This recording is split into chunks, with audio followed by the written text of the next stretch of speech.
acuerdo?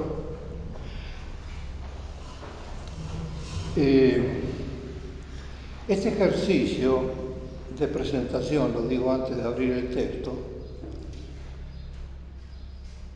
se abstiene de la censura y de la alabanza. Quiero que esto quede claro. Porque eso, como diría Borges en el Pierre Menard, son operaciones sentimentales que no tienen absolutamente nada que ver con la crítica o con la lectura. Así que esa es una primera restricción. Yo tengo un texto sobre el cual voy a hacer un tránsito, y es un texto que se abre en la Siberia, en la República de la Sexta. Cuando yo me fui precisamente de la Siberia, entraba el TIF, puesto que, según indica la introducción de este texto, ese TIF es un producto estudiantil que yo personalmente no conocí. Pero inmediatamente advertí que se trataba naturalmente de un ensayo. Entonces hay que ser capaz de definir adecuadamente qué se entiende por un ensayo. Un ensayo psicoanalítico de ninguna manera es la narratividad analítica, porque la narratividad analítica lo único que recoge son los efectos novelescos, el fondo novelesco de un psicoanálisis, es decir, la marca del caso. Y un ensayo que sea un producto estudiantil, reescrito, reelaborado, sin ninguna duda, no tengo dudas sobre eso, lleva evidentemente no la marca del caso, sino lo que lleva es la marca de los pasadores de turno. Por lo tanto, un ensayo psicoanalítico no está libre de efectos de ventriloquia, de efectos que vienen de aquellos que pasaron el psicoanálisis en la universidad, con todo lo que eso significa de mal aliento.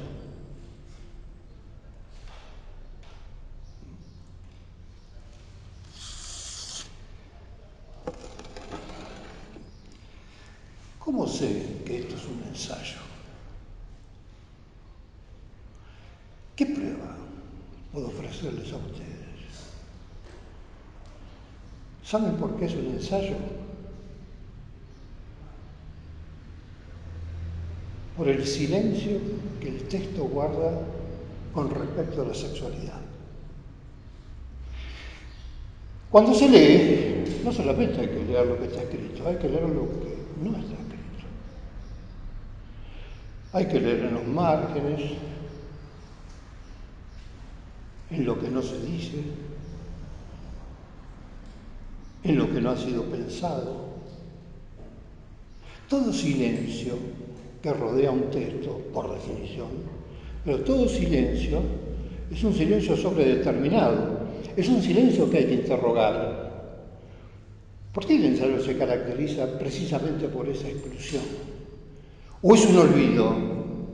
¿O es una impertinencia? ¿O es una exclusión? ¿O es un rechazo? Siempre hay que preguntarse, ¿cuál es el silencio de este texto? Pero no de este texto en particular, sino de la noción de ensayo psicoanalítico. Me dirán ustedes, ¿y qué es eso de la sexualidad? Vamos a entenderlo, mínimamente es el dúo, el dos, el hombre y la mujer. La clínica, y lo quiero dejar aclarado desde este mismo comienzo, la clínica está heteroformada, heteronormada. La clínica. No quiero decir el psicoanálisis. Veremos si el psicoanálisis responde o no a la clínica. La clínica, es decir, lo que viene del asilo, en primer lugar, o en la clínica, la mujer es un síntoma del hombre. Lo demás es patología, ¿estamos? Eso es clínica, en sentido estricto.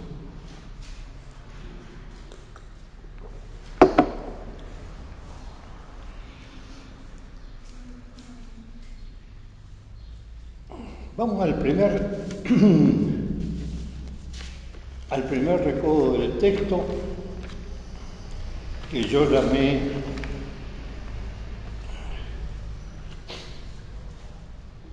Jorge el Ciego.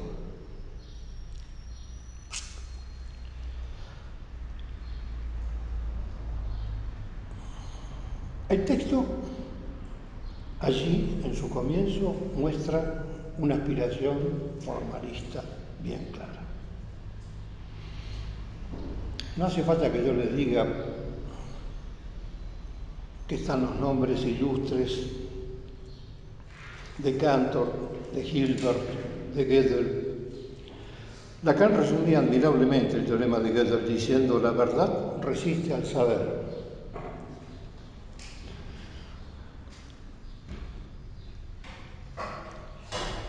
Ese texto, en su comienzo,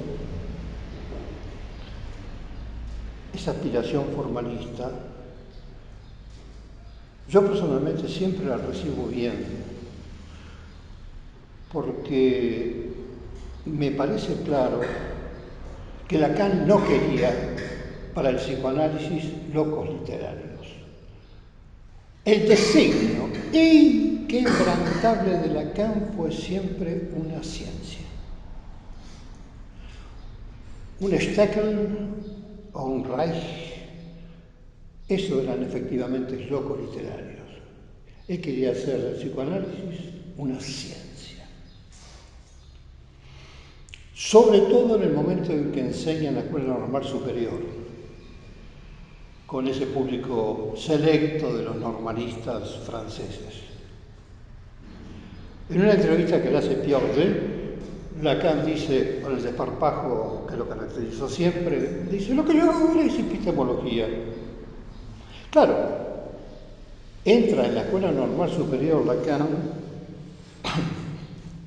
por recomendación sobre todo de Althusser. Y Althusser, filósofo marxista, le pedía a Lacan cuáles son los fundamentos epistemológicos del psicoanálisis. Le decía: yo no quiero novela, no quiero relato, no quiero la novela freudiana.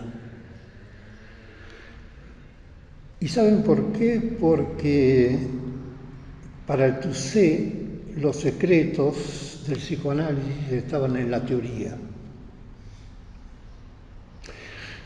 Entonces le exige a Lacan, por así decirlo, hay una carta que lo demuestra muy claramente, que se intercambian entre ellos antes de que Lacan llegue a la Escuela Normal Superior en enero del 64, le reclama los conceptos del psicoanálisis. Por esa razón, el título del seminario era Los conceptos fundamentales del psicoanálisis, no los cuatro, los conceptos fundamentales.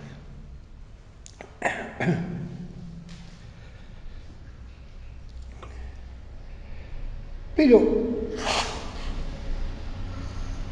para hacer esta aspiración a la ciencia, como les digo, tengo la impresión que primero Lacan intentaba una ciencia del sujeto,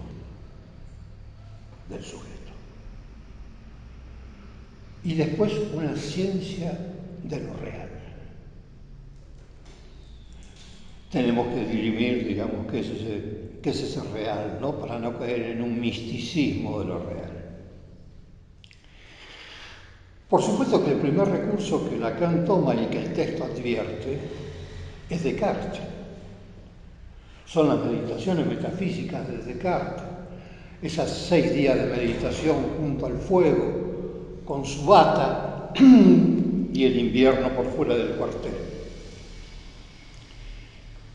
Pero hay que tener cuidado con Descartes si lo ubicamos como una suerte de ascenso al sujeto de la ciencia, porque para llegar a ese cogito, Descartes hace un cierto tránsito que Heidegger mostró muy bien en Ser y Tiempo, en Sein und Zeit. Supone que es muy crítico Heidegger de Descartes. Sein, Sein, Ser y Tiempo es un libro anticartesiano y anti-husserliano, porque Heidegger sospechó que si Husserl no se convertía verdaderamente en un fenomenólogo era porque estaba retenido por Descartes. ¿Qué dice Heidegger, pues? Que el ese, es decir, el mundo objetal, se mete en el sum. Y que Descartes, lejos de interrogar el sum, el soy, pasa inmediatamente al cogito y después al ego.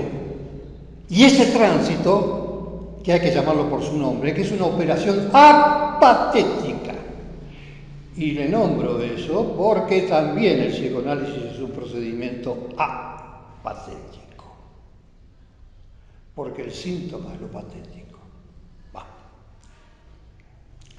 Entonces es así como se conquista un ego, la certeza, la dignidad del ego cartesiano, del ego cogito.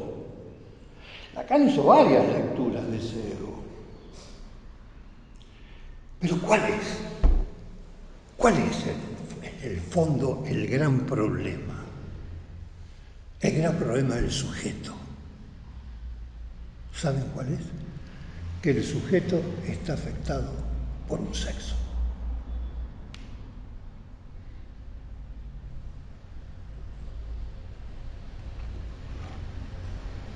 Eso es la clínica. Si no es un sujeto filosófico. A Descartes, evidentemente, en su meditación no le importa si el cuerpo en el que piensa es el suyo, de una princesa, si está desnuda o está vestida. El sujeto como tal no es ni masculino ni femenino, pero eso es filosofía. Por esa razón, precisamente, Lacan fue acusado por izquierda, por derecha, de hacer del psicoanálisis una filosofía, una reconstitución filosófica del psicoanálisis. Por estos miramientos que tenía con el cogito cartesiano. Pero él tenía otra recaída, además. Heidegger, cuando criticaba la operación esta patética, para Heidegger, ese cogito cartesiano era el obstáculo para el Dasein. Es decir, no para el hombre, el Dasein no es un hombre, es el ente que se interroga sobre el ser.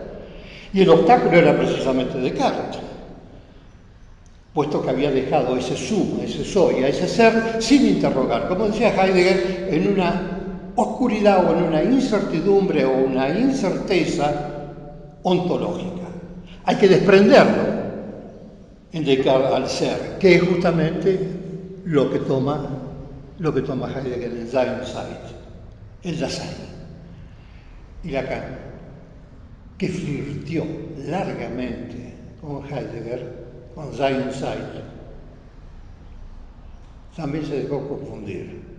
Y yo sorprendí que en los escritos, en un momento dado, traduce el Dasein por sujeto, un pecado mortal para Heidegger. El Dasein, la existencia, el mortal. La mejor traducción, que es no el ser ahí, todas esas cosas, confunde bastante. Hay que traducirlo por el mortal. Porque ese soy es soy moribundo.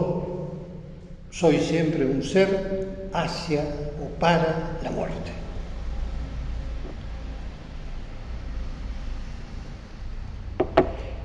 El texto nos envía en una operación dedicada a la biblioteca de Borges, a la biblioteca de Jorge el Ciego, o vamos a llamar a la biblioteca de Babel, que es el relato de Borges. Esa biblioteca siempre se me ocurrió que era una suerte de laberinto melancólico. Siempre me pareció un laberinto. Un laberinto que se originaba en el hexágono. En la primera versión de ese cuento de la biblioteca de Babel, Hay 25 anaqueles, 5 por lado, y queda un solo lado libre, queda un zaguán estrecho. Esa fue la edición de Sur de 1944. En la edición de MC de 1956 hay 20 anaqueles, es decir, solamente 4 caras del hexágono, a 5 cada una, y quedan 2 caras libres. Esas 2 caras libres, una de ellas da al zaguán de la primera versión. Ese detalle que corrigió Borges permite que ese laberinto, esa biblioteca, sea interminable, incontable, no digo infinita, interminable. ¿Por qué ese clima depresivo? Es cierto, los corredores, los zaguanes, las escaleras pulidas que suben interminablemente, esos hexágonos, esa infinitud, esos bibliotecarios que o se suicidan o se mueren de enfermedades pulmonares. El narrador toda una noche ha recorrido esa biblioteca y no ha encontrado prácticamente a nadie. Ahora, acá viene el punto decisivo. Buen día, ¿qué tal, Iván? Acá viene el punto decisivo. El psicoanálisis siempre se ha temido con respecto al psicoanálisis que sea un psicoanálisis aplicado. En realidad el psicoanálisis en primer lugar es una literatura aplicada, porque la teoría está inevitablemente contaminada por el relato, por lo real de la novela del fantasma. Entonces la literatura está de entrada en el psicoanálisis. Tal vez eso también a Lacan le molestaba. Pero ¿qué significa, digamos, un psicoanálisis aplicado? Para Freud era igualar la obra literaria con otras formaciones, lo digo lacanianamente, con otras formaciones del inconsciente como el sueño, los síntomas o el chiste, en cuyos casos es muy difícil que él pueda sortear el psicoanálisis aplicado. Que Lacan se lo critica, se bañó, dice Lacan, no sin desdichas. Lacan ahí es mucho más cuidadoso. Pero el texto, por 2 veces al menos, da una indicación precisa. Va a seguir los pasos que siguió Lacan en la carta robada.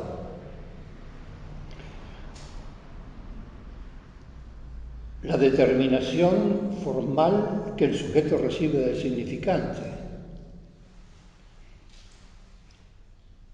Uno entonces puede preguntarse, ¿el texto querrá ilustrar? ¿Querrá ilustrar?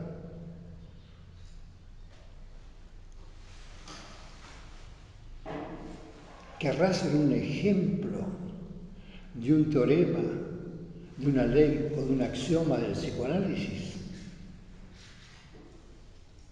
Esa es una pregunta que uno puede hacerse. Porque esa fue la crítica que le hizo Derrida a la carta robada.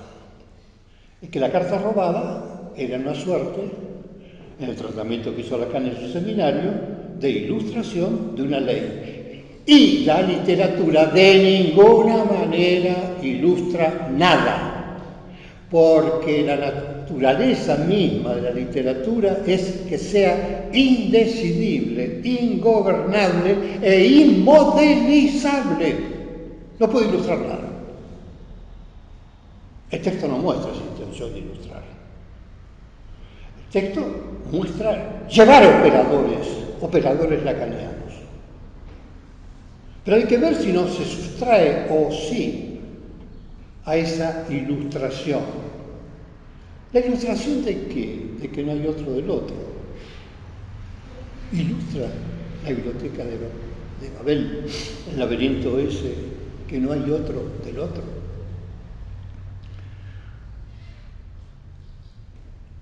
Para mí la cuestión queda indecisa.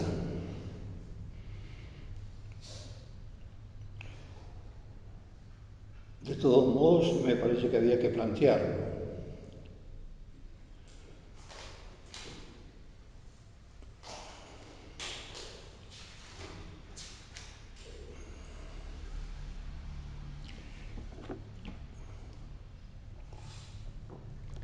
Este otro en Lacan es también otro problema.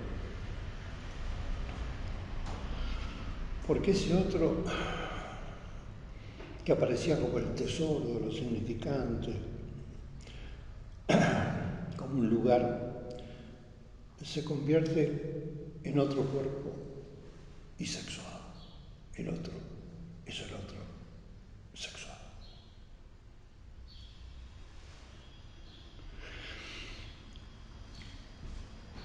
Y si yo llevo estas proposiciones, no hay otro del otro, si yo lo llevo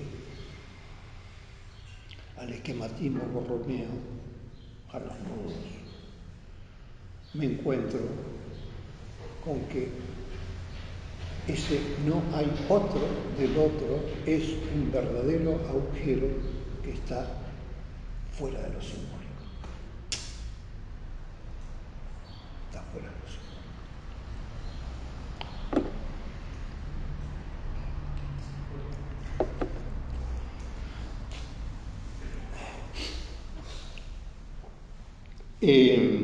No me voy a pasar toda la tarde, ir un poco más rápido acá.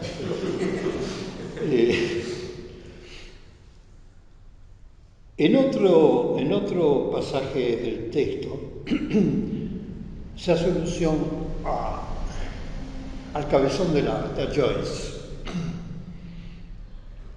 En realidad, digamos, esa parte del texto se dedica a la sublimación, ese fin raro y perfecto de las pulsiones. Lacan a veces entendía por sublimación lo que en el lenguaje, el idioma hegeliano se llama Aufhebung. El Aufhebung es un nivel ascensional. En Hegel, la palabra significaba que cuando uno asciende, conserva lo que suprime. Se conserva lo que se suprime. Se conserva. Lacan hace esa equivalencia, por más que en un momento dado diga que la Aufhebung es un bonito sueño de filosofía. Pero hay un ascenso, si es que la sublimación lo entraña, y cuando uno examina esa sublimación en Joyce se encuentra con que Lacan de eso no dijo nada.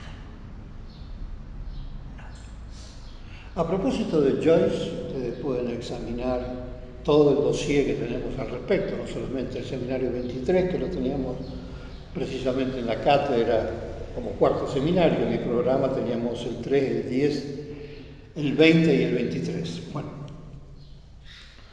¿por qué Lacan no dice absolutamente nada de el sublimiarum freudiano, de la sublimación?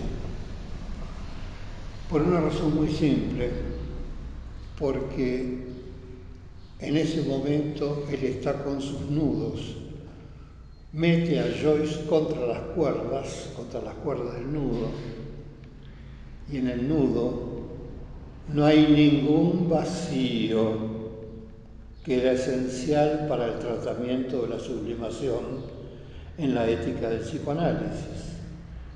Recuerdan ustedes el famoso alfarero y su jarrón, que crea los bordes del jarrón y crea el vacío. En los nudos, en las cuerdas, solamente hay agujero y viento.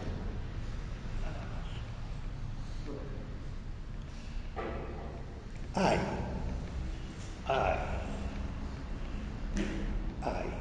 En la sesión del 18 de noviembre de 1975 hay una caricatura de sublimación. Quiero hacer notar eso, porque pasa inadvertido. Cuando Lacan, no sé, basado en que francamente dice que este Joyce tenía el pito flojo. El párrafo se inicia diciendo que para ser un hombre, que somos hombres o somos machos, nos creemos machos porque tenemos un pitito, pero hace falta algo más. Muy bien. Habla del pito flojo de Joyce y nos asegura que mediante su arte Joyce puede mejorar su oferta fálica.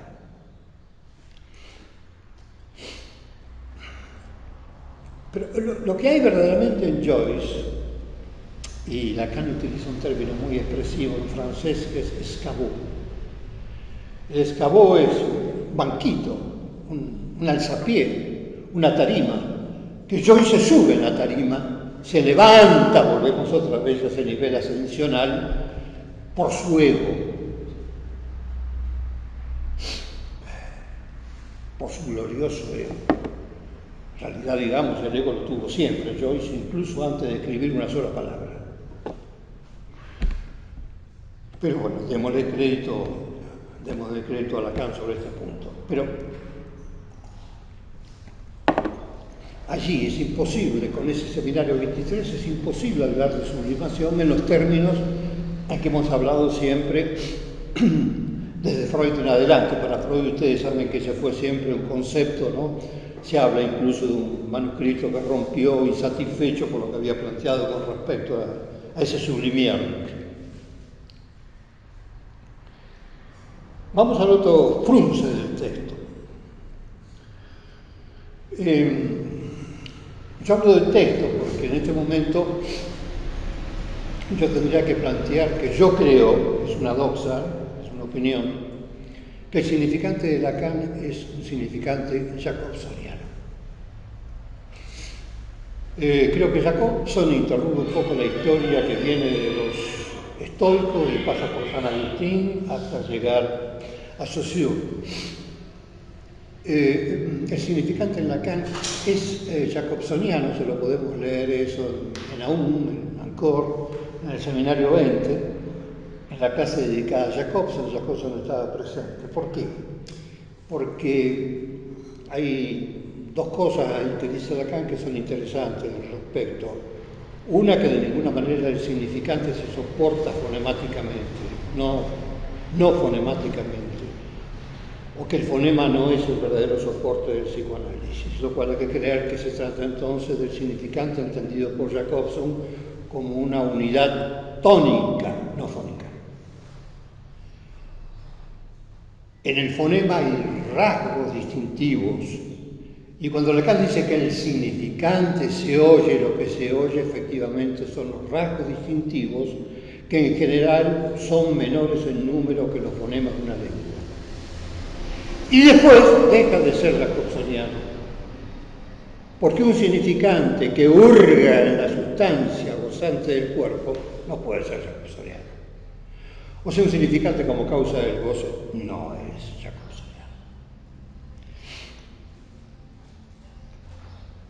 Y acá entramos en una cuestión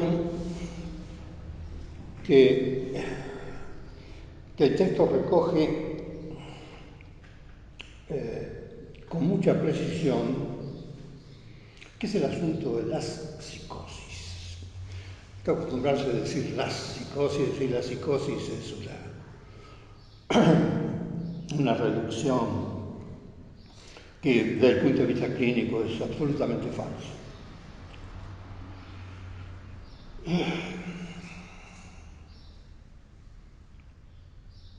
Cuando Lacan, con los 4 discursos, dispone de unos topoi de enunciación, la psicosis está fuera de discurso.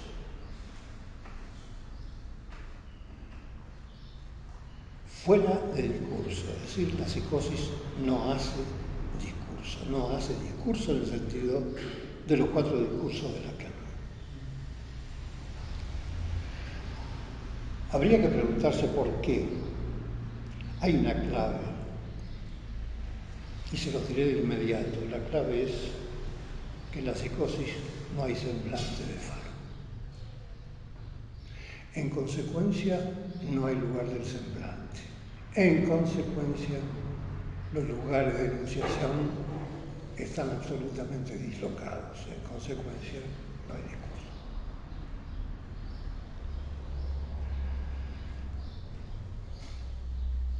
Pero el texto recoge la mejor distinción que yo conozca de la psicosis. Como el texto abunda después en críticas hacia la taxonomía, efectivamente cuando yo viví en el asilo, fue lo primero que me cayó encima, la famosa taxonomía, yo que lo llamo directamente nosografiado, el nosografiado excesivo de la clínica psiquiátrica. Y tomé de Clarenbourg, que corroboró también esa distinción, la corroboró Lacan, una distinción que es la que el texto recoge y que es válida y que es el mejor nosografiado de la psicosis, que es distinguir entre la psicosis del yo y la psicosis del tú. Es el único nosografiado. Un paranoico es una psicosis del yo. Un maníaco tiene, digamos, o un megalómano con mayor razón, o tiene ese yo bocón, avasallador, abran cancha. Todo el espacio le queda absolutamente chico. Ese tipo que se lleva al mundo por delante, que la vida le sonríe hasta que después se convierte en lo que los alemanes llamaban la manía furiosa en lugar de la manía festiva. Pero la psicosis del tú son las psicosis en que el sujeto está trabajado por la alucinación o por el automatismo mental, lo que llamamos las voces. Y el espacio cambia completamente. Es un tipo que vive pegado a las paredes, oyendo. Las voces nunca son frontales, jamás. Las voces vienen o de abajo, o de arriba, o de un lado o del otro. Incluso pueden ser diferentes. Te alaban de un lado y te putean del otro. Pero las voces vienen detrás de la pared. Ahí está. Entonces el espacio es otro. El sujeto queda pegado a la pared. Porque lo más importante que puede escuchar de su vida viene de allí. El valor libidinal, erótico, que tiene la voz loca es inconmensurable. Y queda absolutamente pendiente de esas voces. Por eso esa distinción, donde ustedes se darán cuenta que cambia completamente. Una cosa es ser interpelado, ¿no?, por las voces. Y en esa interpelación por las voces sucede algo que también el texto ha percibido, que es el cambio o la cuestión del nombre propio. El nombre propio tiene un carácter escrito, zanjo así rápidamente, ¿no es cierto? Las disputas entre Russell y Gardiner. Ese carácter escrito que tiene el nombre propio. En general un maníaco suele escribirlo con mayúscula. Pero también en un maníaco, llevado por esa fuga de ideas, la idea en flujo, ¿no?, esa fuga de ideas que lo hace consolar absolutamente con todo, el nombre propio puede convertirse en una cosa, como si uno se llamara Juancito o Pedrito, Pedrazo, puede hacer cualquier clase de descomposición.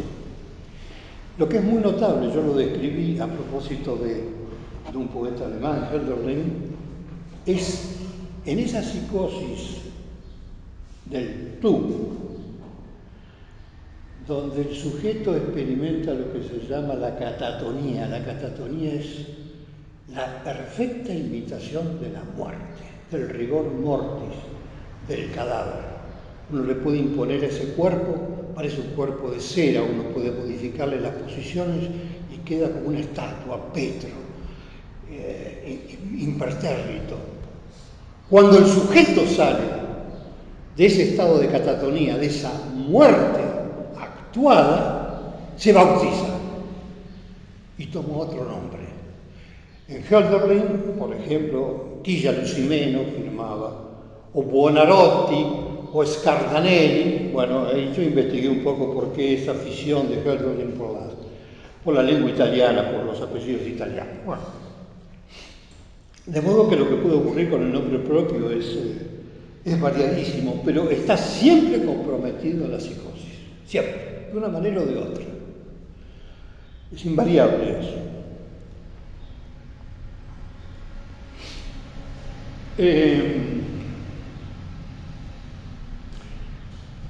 A continuación el texto, si mal no recuerdo, comienza con las taxonomías y las heterotopías. Ese es todo un problema, el problema de la nominación-dominación.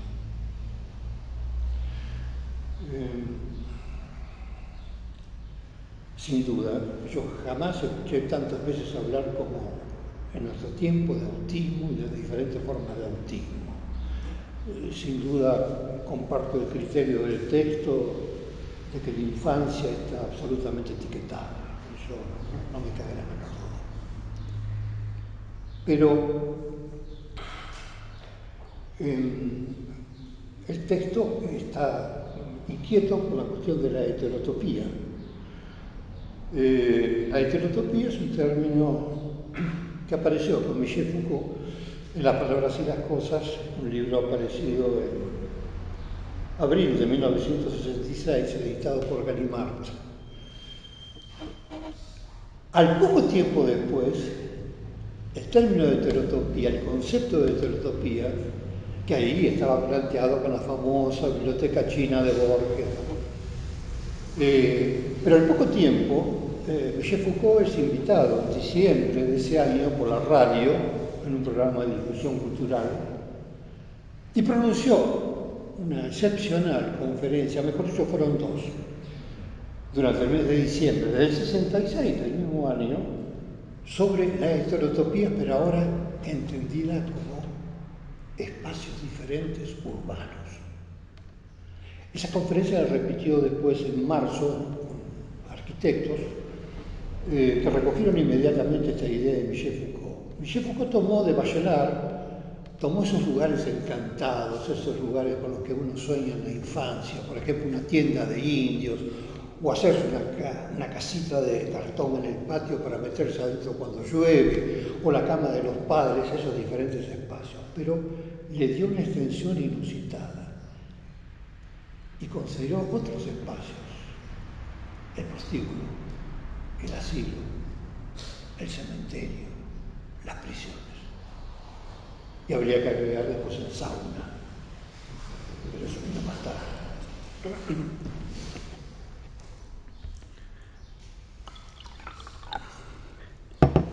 Yo tomé, inspirado en Michel Foucault, me inspiró muchísimo ese texto. Yo compuse un texto que se llama Bumbú, no le voy a decir por qué, pero donde tomo 6 cuadras de la calle de Suipacha, es un texto de época, por supuesto, parto de un prostíbulo que había en la calle de Suipacha al 100 que se llamaba Marconi, y de ahí camino 6 cuadras, o por lo menos el narrador camina 6 cuadras hasta que llega al hospital psiquiátrico. Está en primera persona, de modo que es indiscutible. Es un texto de penumbra, de época. Es como una suerte también de canción de la noche de la séptima sinfonía de Mahler, ¿no? Porque comienza la noche con la llovizna y termina al día siguiente. Pero ¿qué es lo que yo quería hacer, o lo que quise hacer con este texto? Fue contrastar los semblantes de falo, hombre-mujer, como eran en esa época, nítidos. Ustedes ven una película argentina, creo que a las 4 de la tarde, no sé en qué canal, donde aparece Jorge Salcedo, ¿no? Con sus posiciones, ¿no? Un sombrero, un cigarrillo, esa voz, ¿no? Absolutamente engolada, ¿no?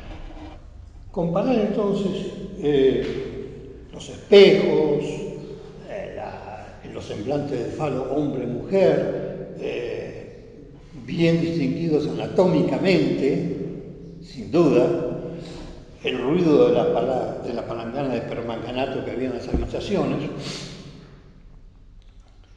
y llevar toda esta cuestión de la heterosexualidad, porque mi idea es que todo eso evidentemente se ha perdido. A continuación podemos decir cómo, cuándo y dónde, pero esos semblantes de falo ya no existen más. Pero, ¿a raíz de qué? ¿Por qué contrastar el asilo? Porque en el asilo yo vi un fenómeno extraordinario, que era el transexualismo. Un psicótico que se convertía en mujer.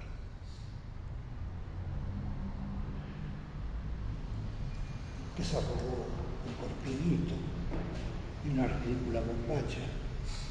Y ahí estaba, pero no había nunca un remedio de Schreber.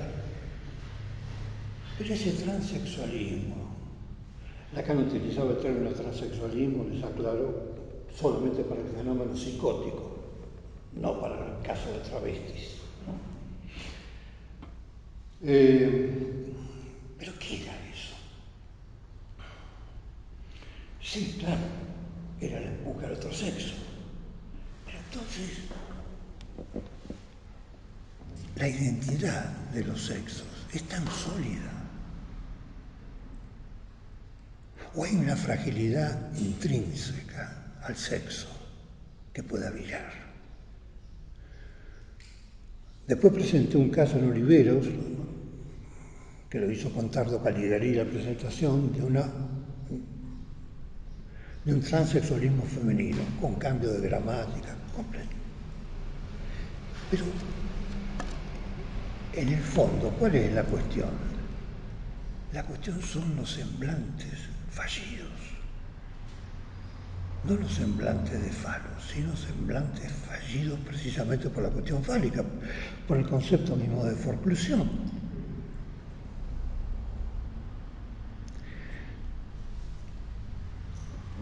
Yo 1000 veces he vuelto a visitar el asilo, quiero decir, como hizo Michel Foucault con la historia de la locura, que volvió 1000 veces. Yo he vuelto 1000 veces después de haberme ido, hasta llegar a la conclusión que estos semblantes fallidos eran muñones del porvenir. Este es un planteo totalmente diferente del que tenemos de Michel Foucault sobre los asilos, ¿no? Qué lejos. Por supuesto no voy a comprometerme con la idea de decir que lejos de la reclusión, pero que había otra cosa allí, que estos semblantes fallidos indicaban una dirección y que ponían en tela de juicio lo que ahora llamamos precisamente identidad de género, que identidad de género no hay ninguna identidad. De modo que es probable que estos semblantes fallidos de hoy sean reemplazados por nominaciones. Nominaciones.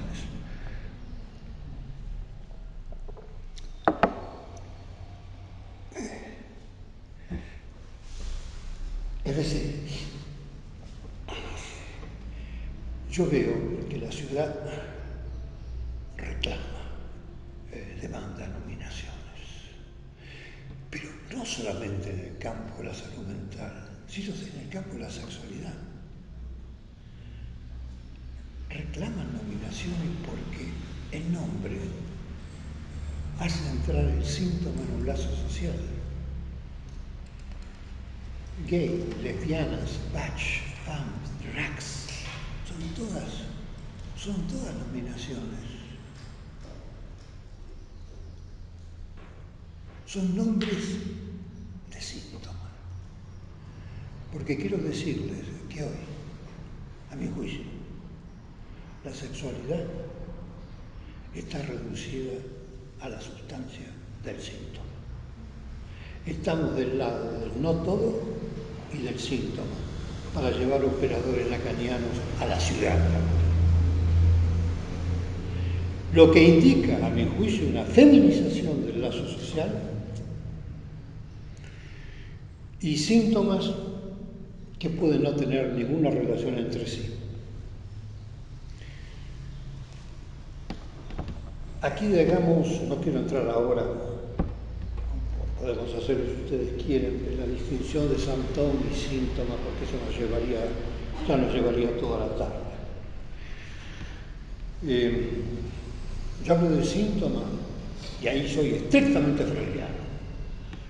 El síntoma es una Ersatz de Befriedigung, es decir, una escena de sustitución, un sustituto de una satisfacción sexual que no ha tenido lugar. O sea, el síntoma no solamente es goce, sino goce y síntoma. El síntoma tiene un sentido sexual, no podemos borrar el nombre de un santón y de una letra gozada, lo que es un síntoma, porque la gente va a análisis por un síntoma.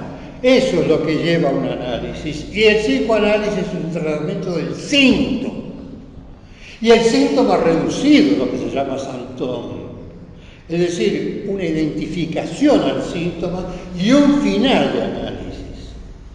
Lo que hay que leer en Lacan, en el seminario 23, es la homología entre una práctica artística y una práctica analítica. Joyce llegó a lo mejor que puede ofrecer un análisis sin análisis. Y dice Lacan, que lo hubiese embaucado con algún fin sin brillo. Bueno, tienen las palabras los firmantes ahora. Vamos a hacer educar a los firmantes o cualquiera.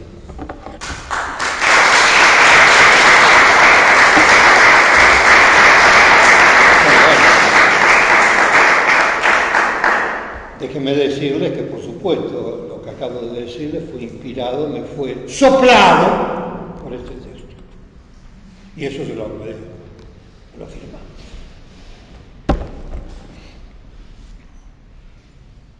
Bueno, no sé si quieren que cambiemos de ideas.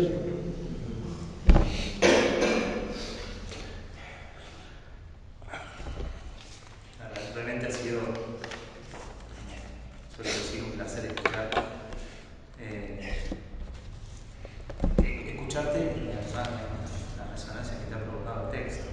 En definitiva, me parece que más allá de las palabras explícitas, digamos, que están planteadas ahí, en sí un texto, si cumple función de texto, es una provocación. Lo ha conseguido. Si no provoca, no es texto. Y bueno, en ese sentido, poder escuchar de parte la resonancia, creo que por lo menos me da la sensación que esto ha sido, por lo menos para mí, súper fuerte, pero sumamente presente. Un texto. Los textos que a mí me gustan son los que me hacen levantar la cabeza.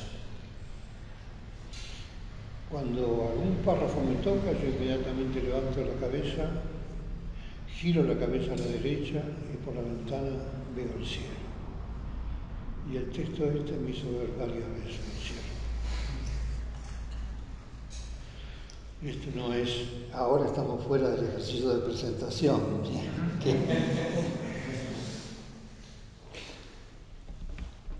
Pero me hiciste una pregunta. No, en realidad fue un comentario de agradecimiento. En realidad fue un comentario de agradecimiento. No, creí que la...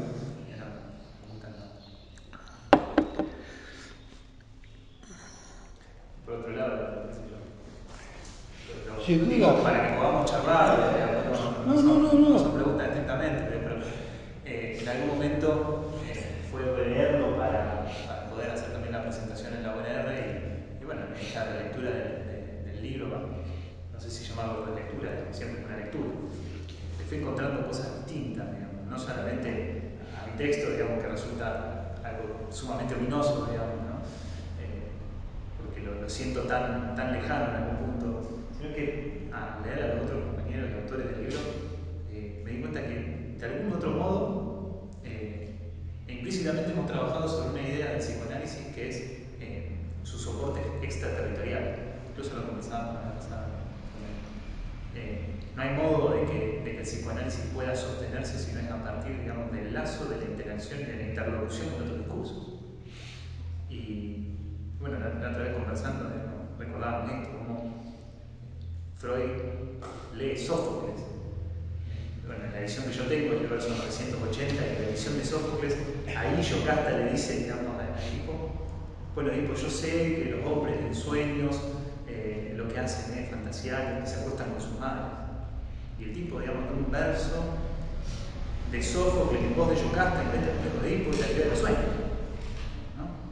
Es decir, cómo extrae de la literatura y ha extraído de otros campos recursos para poder pensar lo que hemos llegado. Y si el psicoanálisis no se sigue sosteniendo en esos lazos, queda en una especie, digamos, de sala cerrada en donde el eco rebota y todo reverberación y no hay nada, ¿no? Palabra vacía. Y bueno, fue muy interesante encontrar, ¿no?, de que de algún otro modo todos los ensayos tienen esa articulación, ¿no?, ya sea a la literatura, al arte, a la lingüística, a la salud mental, ¿sí?, a la psiquiatría, digamos. Pero, por ejemplo, el campo de la salud mental es un campo con muchísimos discursos. La impresión que yo tengo, primero, que el espíritu de la salud mental, a mi juicio, la ley de salud mental, proviene sobre todo de la violencia extrema que alcanzó la medicina en los asilos. Eso en primer lugar. Yo he visto cosas cuando llegué al hospital psiquiátrico en el 66 a vivir ahí como practicante, he visto cosas espantosas. Electroshock, por ejemplo, sin curar, lo que significaba fracturas, en muchos casos. Para darte un ejemplo, no quiero volver sobre un terreno escabroso. Yo me fui del hospital por el asesinato de un paciente en 1972. Ahora, esos discursos de salud mental conviven bastante pacíficamente entre sí. Incluso se ayudan mutuamente, lo que llamamos interdisciplina. Mi noción de discurso es completamente diferente.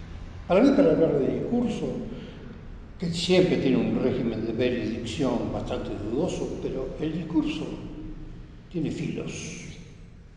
Es un espolón de gallo, no es un refugio. El discurso es combatiente. El discurso sale a la calle, nosotros no salimos, pero el discurso como tal bien puede salir a la calle. Ahora, el psicoanálisis para mí no tiene ningún lugar ahí. En salud mental no tiene ningún lugar el psicoanálisis. Por dos razones. En primer lugar, porque ¿qué quiere la salud mental? Quiere que lo psíquico sea normal. Y lo psíquico no puede ser normal. ¿Por qué? Porque la sexualidad es anormal. Porque no hay relación sexual. Porque el otro es inabordable por el lenguaje. Entonces siempre hay síntomas.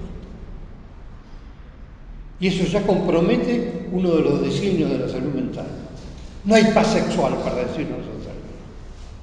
Y en segundo lugar, porque la ética del discurso analítico es muy diferente, como lo señala el texto, con acuidad, ciertamente, es muy diferente de la salud mental. Es impresionante cuando uno lee, por ejemplo, el prefacio de la edición inglesa del Seminario 11, firmado por Lacan en 1977, cuando lo primero que dice es: nosotros a quien recibimos no es un prójimo. El que viene, ¿escucharon? El que viene al consultorio no es un prójimo.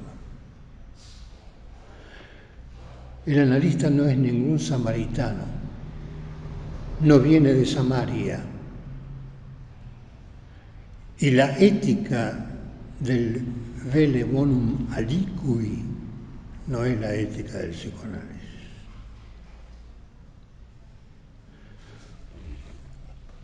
Pero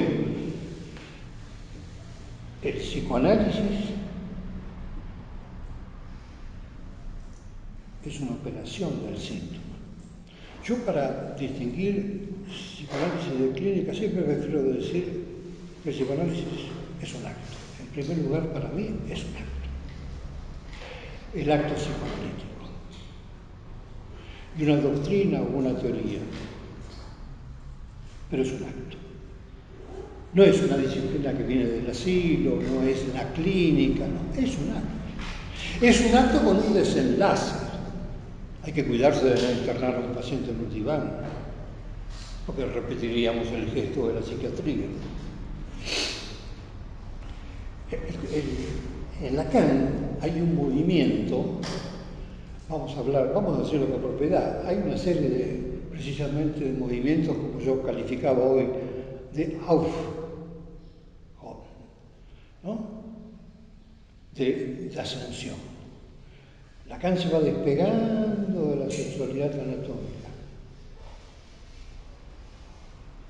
De la sexualidad anatómica pasa a la sexuación.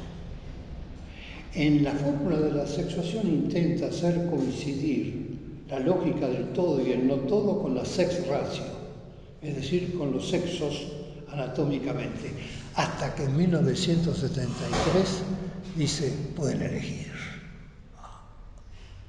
¿Cómo? Yo puedo estar entonces en el lado femenino y una mujer puede estar en el lado masculino, en el lado hombre, exactamente.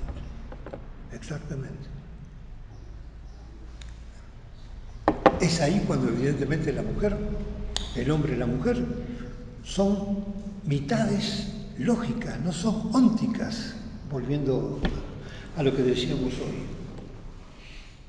Es un movimiento ascensional. Y el esquematismo con Romeo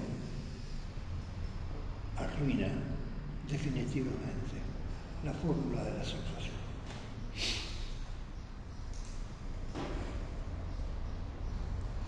Volvemos a la ciencia de lo real. Nos había pasado antes con el sujeto, ahora lo tenemos con la llamada ciencia de lo real.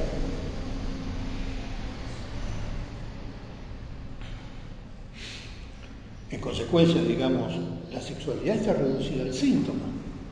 Eso es lo que muestra con claridad, dejando de lado las suplencias, si es el cuarto, si no es el cuarto. No. Hay ahí una suerte de filosofía en esos nudos, ¿no? Por la cual lo único que importa es el síntoma, es decir, el 1. Del 2 hemos pasado al 1. Y eso termina definitivamente con la polaridad sexual, que yo lo había hecho antes con el otro, porque si el otro no es mujer, entonces ¿dónde está la relación hombre-mujer? Porque esta no relación fue planteada por Lacan, para que quede bien claro, fue planteada por Lacan entre sexos de cuerpos diferentes. ¿Qué es eso? ¿Heterosexualidad o no? Después comenzamos a hablar. Aparece el otro sexual, no relación con el otro.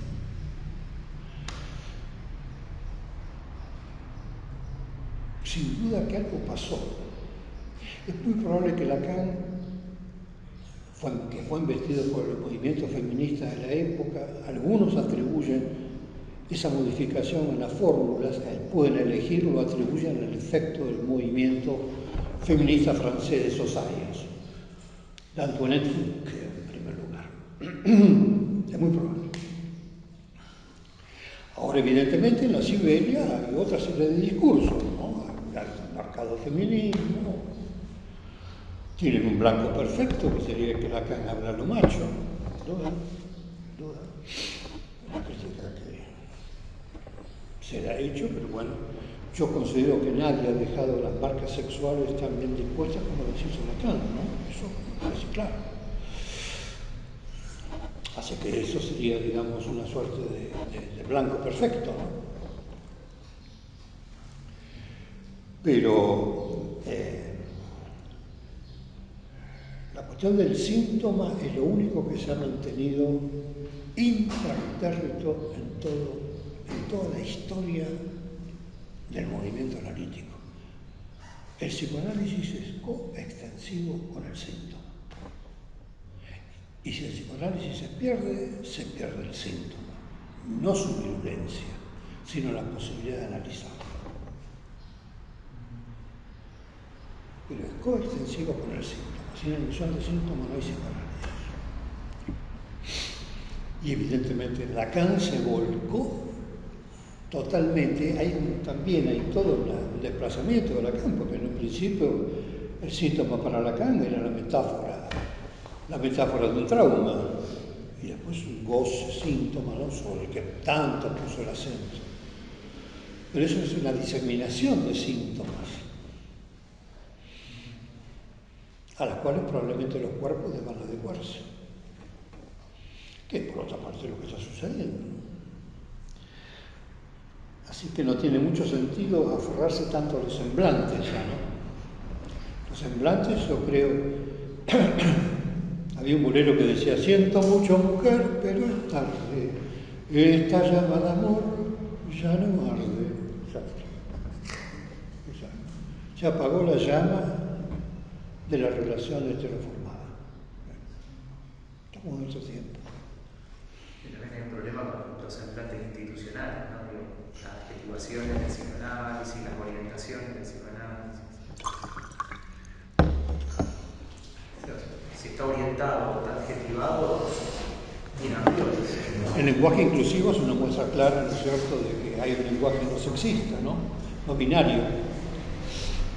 Independientemente de toda la crítica que uno le pueda hacer o no, ¿no es cierto? Bueno, pero es un lenguaje, entonces, no es sexista, como decíamos la vez pasada, y es curioso que al no ser un lenguaje binario, no sé qué puede ayudar precisamente al género femenino, ¿no? O a la lucha de las mujeres por la igualdad. Pero es una clara indicación, ¿no?, de esto, de la desaparición del dos, del dúo, ¿no? Yo nací bajo ese síntoma, digamos, obviamente, el síntoma de la familia conyugal. Ustedes no se imaginan lo que era esa época.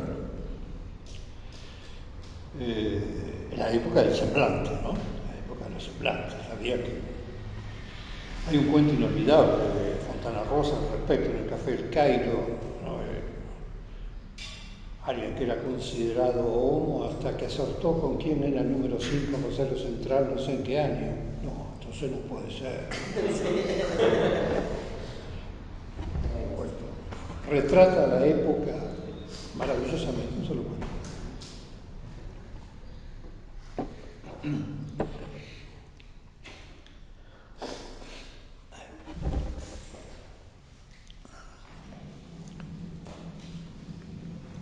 Bueno, no sé si alguien quiere añadir algo.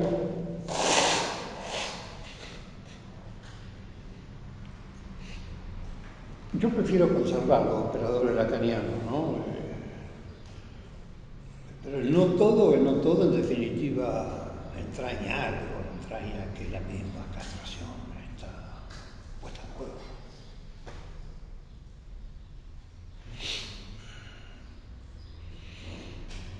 Precisamente uno en el movimiento queer no va a hablar de castración, ¿no es cierto?, ni de síntoma.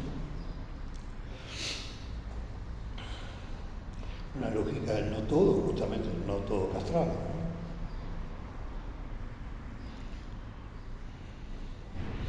O sea, esos dos operadores están coincidiendo, el no todo y el síntoma. Creo que el ser hablante cae de ese lado ya, ¿no?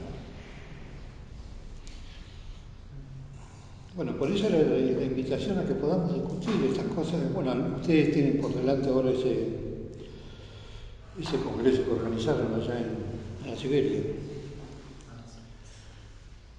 Podemos hacer toda una historia partiendo, como decíamos hoy con Diego, ¿no es cierto?, de la lección de anatomía. Me parece un excelente punto de partida de eso. Habría que decir de la lección de anatomía al síntoma goce, a las nominaciones.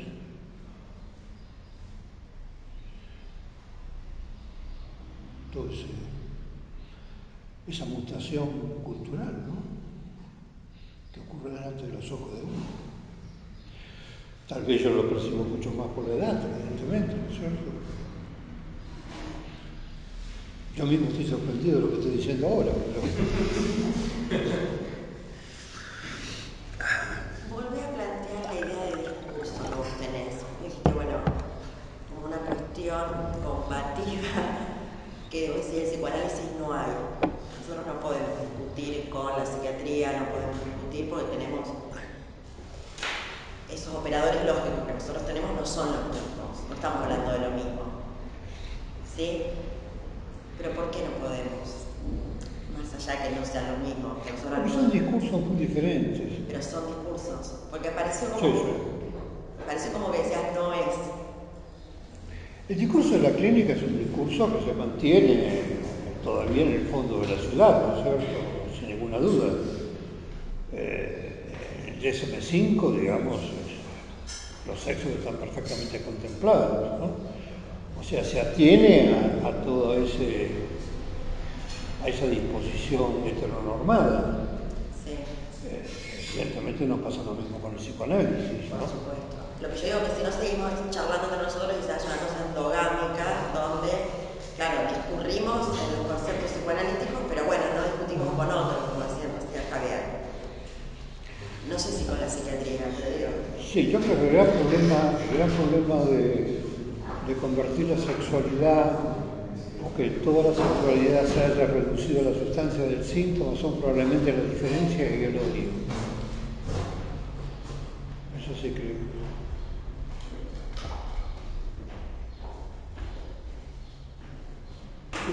Es algo que seguramente que tiene consecuencias porque la cuestión del síntoma se organiza como la famosa heterotopía de Borges. La heterotopía de Borges, si yo tuviera que volver a comentarla, diría que efectivamente eso es lo que sucede con el síntoma, ¿no? Con la enciclopedia china. Son mundos muy diferentes entre sí. Y cada uno, como decía Michel Foucault, las palabras y las cosas, cada una de las clasificaciones es el fulgor de un fragmento de un orden posible. Cada uno.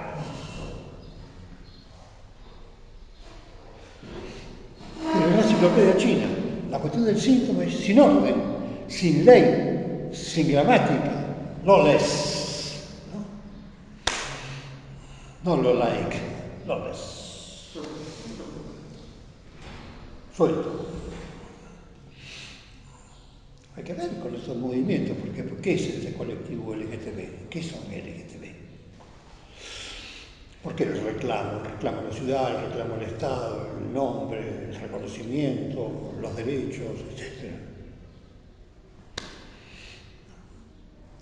Desde el punto de vista uno, evidentemente tiene, obviamente yo tengo como lo tienen ustedes, una mirada absolutamente sesgada y parcial. Estoy mirando por una ventana.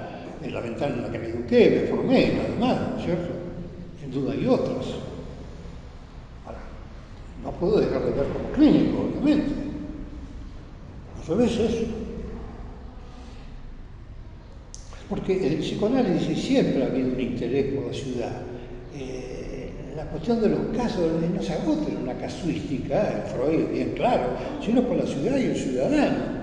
Uno no puede desentenderse de eso.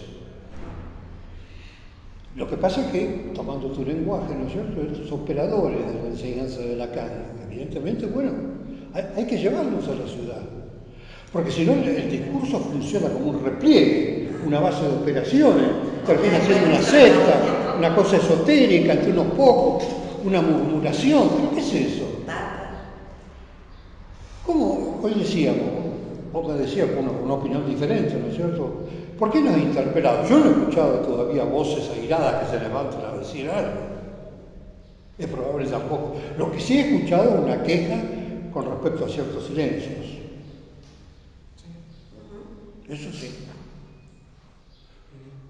Pero, digamos, el movimiento feminista es un discurso con todas las barbas, ¿no? Un discurso tal como yo creo que debe ser un discurso. Los discursos para mí se definen por la violencia de sus límites y están destinados a chocar uno contra el otro. Yo no creo en la ayuda mutua. No creo en eso. Nunca creí. Nunca creí en la interdisciplina. Jamás. Eso para mí es para discursos complacientes, ¿no? Discursos benévolos, etc. Nosotros teníamos ahí algunos roces en la Siberia, si uno sabe. ¿Pero con quién? ¿Con qué discurso? ¿Con el discurso de qué? ¿De la epidemiología? ¿De la epistemología? ¿De la psicología? Eran cosas minúsculas eso. Ahora me parece que hay otros desafíos. Pero sí te llevas bárbaro con el discurso de la literatura. Con la literatura, con la letra, con Borges. Vos podés dialogar. No sé si podías hablar con la psicología, como vos decís, pero sí tomar, en este caso, porque hablaste justo de Borges. Sí, pero el problema es que el foco del discurso literario es el incesto, querido.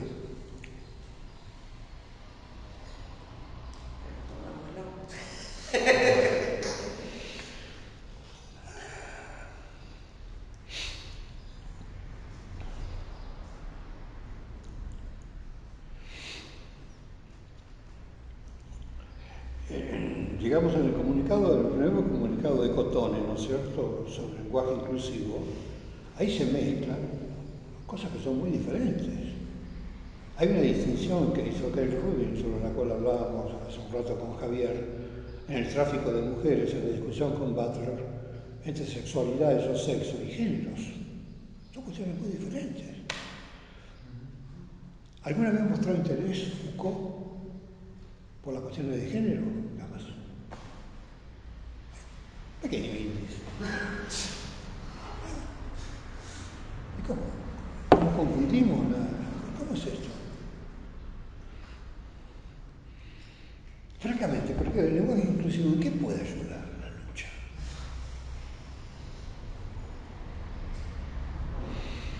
¿En qué puede ayudar? Digo, la lucha de las mujeres, porque borra el género.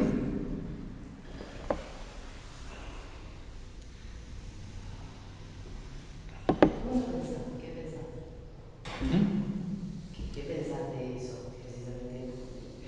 No, personalmente, viste, como viejo que soy, ¿no es cierto? Y la lengua castellana que yo uso, viste, no admitiría errores de ortografía, pero valoro, es una pequeña revuelta gramatical que me interesa desde el punto de vista de Derrida, únicamente. Es una contribución a la gramatología para mí.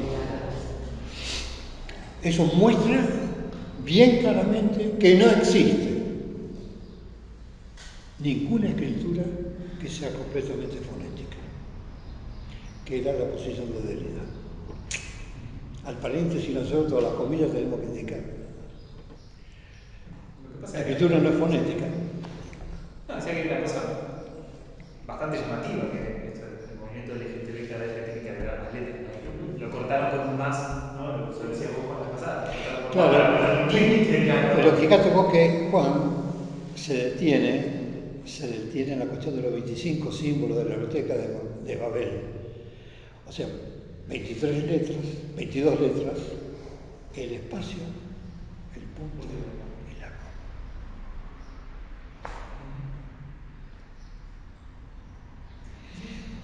Que en ese sentido. O sea, no puede ser completamente fonético. Eso es dramatología. Eso es dramatología.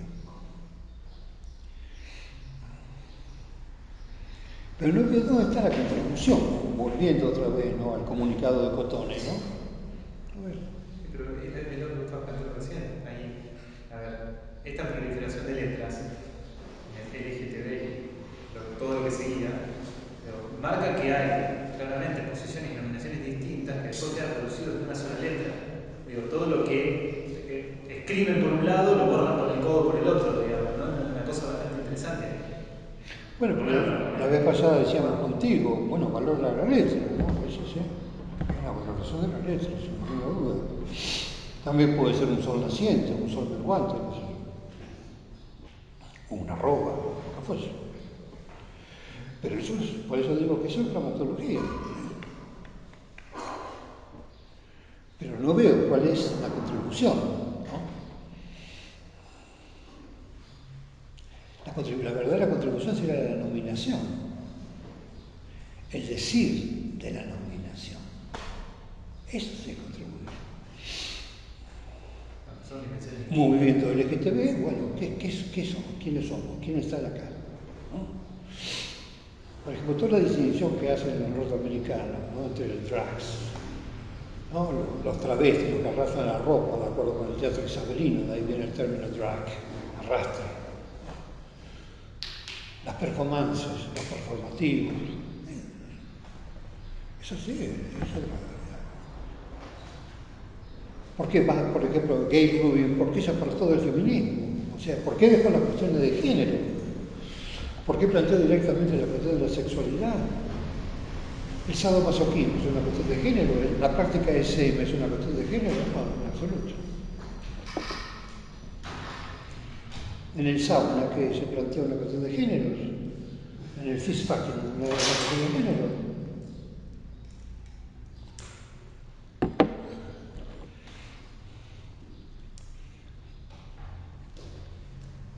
Naturalmente uno puede preguntarse si nuestros operadores pueden ser movilizados y con qué éxito.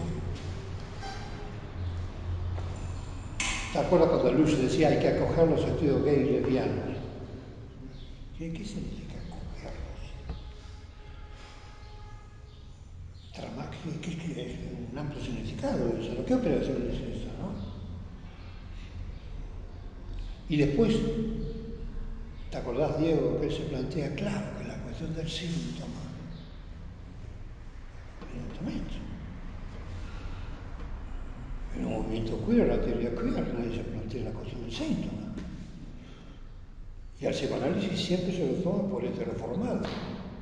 Alperín, por ejemplo, se dirige siempre, cuando él habla de la subjetividad gay masculina, a mí el psicoanálisis me importa 3 veces. ¿Por qué? Por esto. Porque es heterosexista, normativo, etc. Sin duda que hubo cosas normativas en Lacan. El Edipo es normativo. La metáfora paterna también. Por eso vos sugerías lo de Tourdi, lo de un estudio de Tourdi, ¿no? Sí.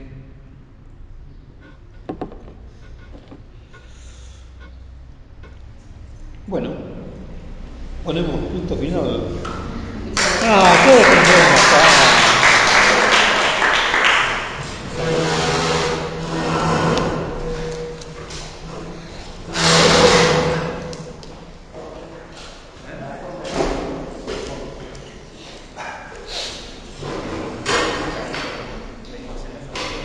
¿Qué es el bomb?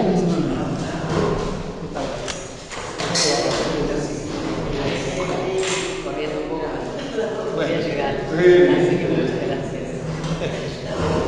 Qué placer, ¿eh? Qué placer. Cada uno explicarte ahí.